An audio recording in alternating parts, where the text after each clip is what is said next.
My dad was a very natural-born leader. Everywhere he went, he had a major impact on people. He was influential, gregarious, outgoing. He could look at a person and see that that person had potential in them. And he had a way about him that he could draw that out. He was a friend to all of us. We talked, we laughed, we drank, we danced. He was one of the guys. Cared about his employees, cared about his family. Family was huge to him. And everybody's family that worked with us was huge to him. I thought he was very generous, very fair with all the employees, you know, and with the customers especially. I thought he was real fair. He was well known, well respected. You know, if you paid Reed to do a job for you, you got top quality job. Eddie Evans was born into a family that had some difficult dynamics.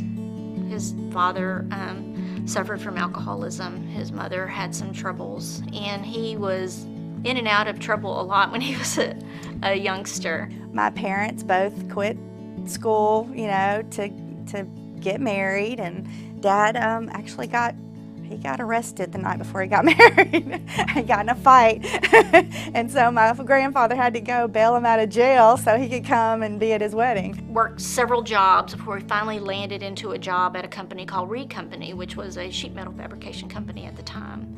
And there was a mechanic at the time named Champ Marlowe who took Eddie under his wing and believed in Eddie and really motivated him to believe in the idea that he could be someone and he could do something with his life. He just grew to love it, you know, and he became their service manager. And once he became their service manager, he got more involved in the mechanics of the business. We were really in bad financial shape because the owners of the Reed Company were skimming the profits. When they started struggling, then Dad said, you know, how about letting me buy the air conditioning division? Well, October of '74, Eddie bought the company, the trucks and tools, and we all became Reed Service. My mom was working for a tax company, and they just merged and decided they would just jump off that deep end and go for it. JoNell, his wife said, I can do taxes, I can do the business end. So Eddie went out and talked to the customers and got the jobs, and she took care of the money. Eddie told us, if y'all will stay with me for a while here, I'll get new trucks and new stuff to work with, and we're going to turn this around, and we did.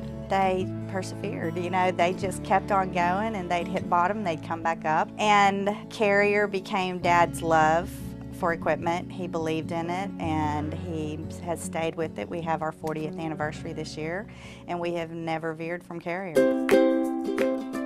As young professionals, the opportunities that they had with the incentive programs to travel around the world and see things that they would have never otherwise seen was just so exciting to them. The Carrier trips were huge to my family and my parents. They enjoyed everything about them. I mean, from the moment they were leaving, it was the outfit, it was just the hats, it was just the fun of it all. They enjoyed it. It was not about business, you know, for them. It was about getting to know everybody. Eddie was what we would call a true friend. Not a business friend, but a friend in business. When Mr. Evans was alive, it was, we did, all of the air conditioning companies did stuff together. We did the Heat Pump Association stuff all the time. Dad really believed that if the contractors knew each other personally, that was an asset.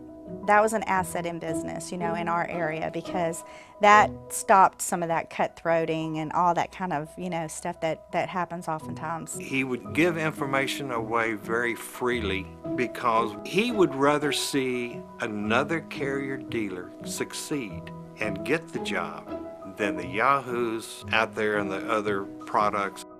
Everything that Eddie and JoNell did in this business as far as helping other contractors in the market, that's a pretty rare quality as far as, not having that fear of competition. They've always welcomed competition, and they always have tried to help others in the industry to create a better industry for everybody involved, not just themselves, which is very unique. Dad had a heart condition in '84, his first heart surgery.